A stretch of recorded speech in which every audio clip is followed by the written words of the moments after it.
சென்னையில ப்ராப்பர்ட்டி வாங்கணுமா இல்ல ரெண்டுக்கு வேணுமா இல்ல ப்ராப்பர்ட்டியை சேல் பண்ணணுமா? Commercial R residential? Contact academy.com 9384915181. அட இவங்களுக்கு சீட்டை குறைச்சி கொடுக்கறதுக்கோ இல்லை அது இவ்வளோ டிலே ஆகிறதுக்கு காரணம் விஜய் தானே. இதனால தான் இவங்க சீட்டு டிலே ஆகிருக்கு போல். ஆனால் நம்ம திருமாவளவன் பெரிய வேலை பார்த்தாரு. ஆனால் அவருக்கே ஒரு வேலை காட்டிக்கிறாரு நம்ம ஸ்டாலின் ஐயா அவர்கள். இவங்கெல்லாம் கூட்டு சேர்ந்து இந்த கூட்டணின்ற பேரில் கூத்தடிக்கிறது இருக்கட்டும், இன்னொரு பக்கம் அவங்க எல்லாரும் பரபரப்பாக போயிட்டுருக்காங்க. இன்னும் வேட்பாளர்கள்லாம் அறிவிக்காமல் இருக்காங்களே, எலெக்ஷனில் ஜெயிச்சிருவாங்களா என்ன ஏதுன்னு பார்த்துருவோம். என்ன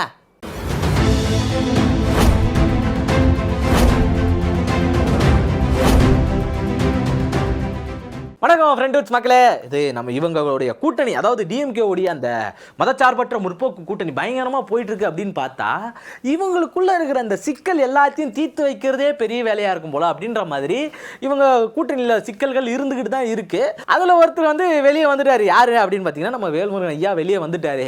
அவர் ஒரு நியாயமான கோரிக்கை வச்சார். எனக்கு சீட்டு அதிகமாக கொடு, இல்லையா நான் கேட்குற இந்த 10 கோரிக்கைகள் இருக்குது அதை நிறைவேற்றி கொடு அப்படின்னு சொல்லி தெளிவாக கேட்டார்.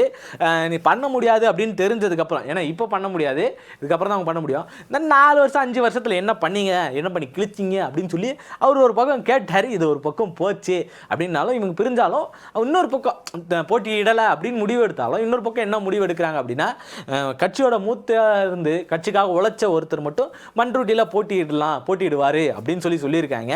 ஏன்னா போன எலெக்ஷன்லேயே பார்த்தீங்கன்னா மண்ருட்டியில் ஒரே ஒரு தொகுதி இவங்களுக்கு கிடைச்சது. அதுலேயும் வந்து உதயசூரியன் சின்னத்தில் தான் அவங்க நின்று போட்டியிட்டாங்க. இதெல்லாம் ஒரு பக்கம் இருக்கு. இன்னொரு பக்கம் இன்னொருத்தர் வந்து விலகி இருக்காரு இந்த எலெக்ஷன்லேருந்து. அவர் இந்த எலெக்ஷன்லேருந்து விலகி இருக்காரா திமுகலேருந்து விலகி இருக்காரான்னு பல பேர் கேள்வி எழுப்பியிருக்காங்க. ஆனால் அவர் திமுகலேருந்தாலும் விலகலை, எலெக்ஷன்லேருந்து மட்டும்தான் விலகி இருக்கார். யார் அப்படின்னு பார்த்தீங்கன்னா, கடந்த முறை மதிமுக மாதிரியே, அதாவது எல்லாமே வந்து உதயசூரியன் சின்னத்திலே நின்று தேர்தலில் அறிவிக்காமல் ஆதரவு மட்டும் கொடுத்தாங்க இல்லையா, அதே மாதிரி இப்போ கமல் ஐயா அவர்களும் என்ன பண்ணியிருக்காருன்னா கிட்டத்தட்ட அதே மாதிரிலாம் கிடையாது. இந்த வாட்டி போட்டியே இல்லை, ஆதரவு மட்டும்தான் அப்படின்னு சொல்லி அவர் தன்னுடைய ஆதரவுகளை தெரிவிக்க ஆரம்பிச்சிட்டாரு. ஒரே ஒரு ராஜ்யசபா போதும்பா அப்படின்னு. இவங்க முன்னாடியே பிளான் போட்டிருப்பாங்க போல, ஒரே ஒரு ராஜ்யசபா இப்போ கொடுத்தாங்க இல்லையா, அதிலிருந்தே முழுக்க இவருக்கு வந்து சரி இதுக்கு மேலே ஒரு ராஜ்யசபா மட்டும்தான் அதிலே இருக்கட்டும். இன்னொரு பக்கம் நம்ம என்னன்னா இந்த எலெக்ஷன்லாம் வேணாம், நம்ம அங்கேயே பார்த்துப்போம். ஆனால் அந்த ராஜ்யசபாவுக்கு ஒருத்தா ஒரு வேலையை பார்த்துட்டாரு நம்ம கமல். அது நமக்கு எவ்வளோ பேச பொருள் ஆச்சு, தமிழுக்காக அவர் எவ்வளோ பேசினாரு அப்படின்றதுலாம் ரொம்ப ஈஸியாக தெரிஞ்ச ஒரு விஷயம் தான். இது ஒரு பக்கம் இருக்க, இன்னொரு பக்கம் இந்த ரொம்ப இழுத்துக்கிட்டு இருந்த ஒரு 3 கட்சி அப்படின்னா, 3 கட்சி கூட சொல்ல முடியாது, 2 கட்சி தான் இழுத்துக்கிட்டு இருந்துச்சு எங்களுக்கு இந்த தொகுதி இத்தனை தொகுதி வேணும் அப்படின்னு சொல்லிட்டு. அதில் சிபிஐ ரொம்ப முக்கியமான ஒன்று ஸ்டார்டிங்கில் கேட்டு பார்த்தாங்க. ஆனால் அவங்க வந்து என்ன பண்ணாங்கன்னா, எங்களுக்கு 5 போதும்பா வாங்கின்னு வந்துட்டாங்க அப்படி சொன்னாலும் சரி, சிபிஐ ஒரு பக்கம் வாங்கிருச்சு, அதை வச்சே வந்து கம்யூனிஸ்ட்டை வச்சு வாங்கி வச்சலாம் அப்படின்னு பார்த்தாங்க.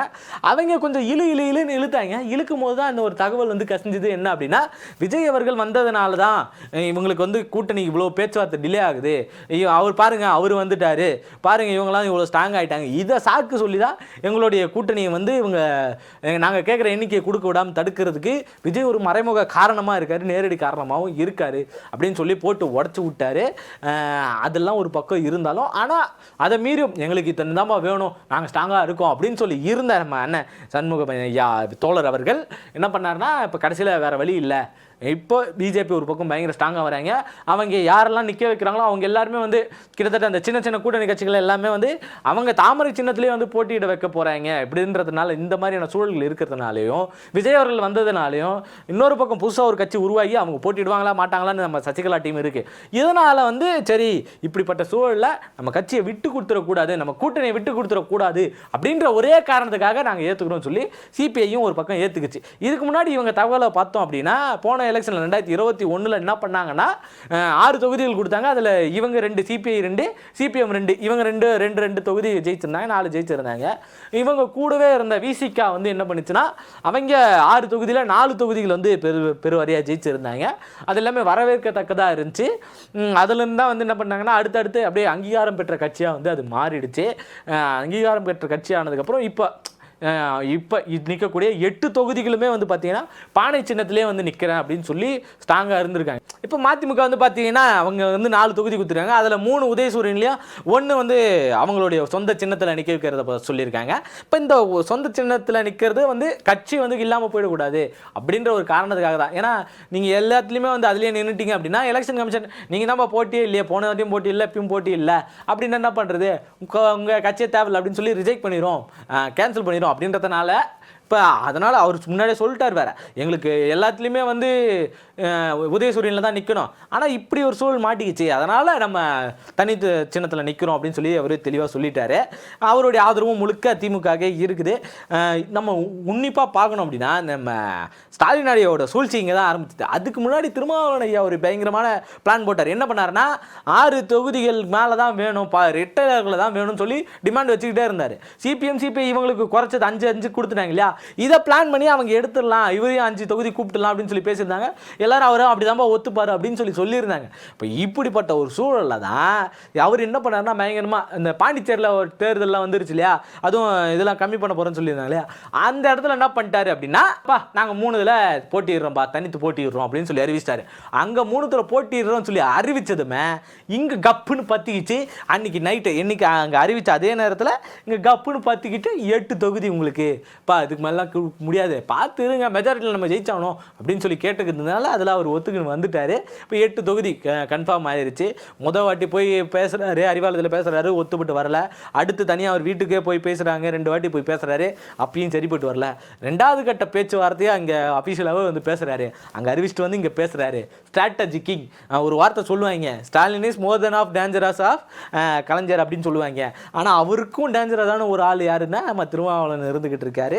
இது நமக்கு ரொம்ப தெளிவாக தெரியக்கூடிய ஒரு பாயிண்டாக இருந்திருக்கு. சரி, இவங்கெல்லாம் ஒரு பக்கம் இப்படி போயிட்டாங்களே, இவர் இந்த பக்கம் ஒன்று ஆயிடுச்சே, தேமுதிகக்கு எவ்வளோ கொடுப்பாங்க அப்படின்னு நம்ம எதிர்பார்த்துக்கிட்டு இருந்த சூழலில் இவங்களுக்கு முன்னாடியே தேர்வாயிட்டு இருக்கு. ஸ்டாலினும் பயங்கரமான ஒரு ஸ்ட்ராட்டஜி போடுறாரு. என்ன பார்த்துக்குங்க, விசிகாக்கெலாம் முன்னாடியே கொடுத்துருந்தாரு அப்படின்னா, அதுக்கு முன்னாடியே தேமுதிக கொடுத்துருந்தாரு அப்படின்னா வெளியே தெரிஞ்சிருக்கும், இன்னும் அதிகமாக தான் கேட்டிருப்பாங்க. அதனால் என்ன பண்ணுறாங்க அப்படின்னா இவங்களுக்கு முன்னாடி கன்ஃபார்ம் ஆயிடுச்சு. அதனால தான் இவங்க கூட்டணி உள்ளே வந்தாங்க. யார் தேமுதிக முன்னாடியே உள்ளே வந்ததுக்கான ரீசன் அதான், ஒரு ராஜ்யசபா சீட்டு, அப்புறம் இரட்டை இலக்கில் கொடுக்கக்கூடிய ஒரு பங்கு அப்படின்னு சொல்லிட்டாங்க. பங்குன்னா நீங்கள் வேறு எதனா நினச்சிடாதீங்க, காருலாம் வாங்கியிருக்காங்க அப்படின்லாம் நினச்சிடாதீங்க. அதுக்கு அவங்களே தெளிவாக விளக்கம் கொடுத்துட்டாங்க, அதெல்லாம் எப்பயோ வாங்கினது அப்படின்னு சொல்லிட்டாங்க. என்ன பங்கு அப்படின்னா 10க்கு மேலே சீட்டுகள் தரத்தா அப்படி சொல்லியிருந்தாங்க. அதெல்லாம் ஒத்துக்கு முடிவானதை இப்போ தான் வந்து அறிவிக்கிறாங்க. ஏன்னா இது வரைக்கும் அவங்க வந்து அறிவிக்கவே இல்லை அப்படின்னு நம்ம நினச்சாலும் இவங்க, ஆனால் நம்ம உன்னிப்பாக கவனிக்கணும், உன்னிப்பாக எடுத்து பார்க்கணும் அப்படின்னா லாஸ்ட் எலெக்ஷனில் அம்மா மக்கள் முன்னேற்ற கழகத்தோடு சேர்ந்து டிடிவி அண்ணனோட சேர்ந்து போட்டிட்டாங்க. அதில் 2,194 ஓட்டு தான் இல்லவோ பிடிச்சாங்க. 0.4% ஓட்டு தான் அவங்களுக்கு இருந்துச்சு. இப்போ அந்த ஓட்டு சதவீதத்தை வச்சுக்கிட்டு இவங்களுக்கு 10 தொகுதிகள் கொடுக்குறாங்க அப்படின்னா நம்ம வரவேற்கலாம்.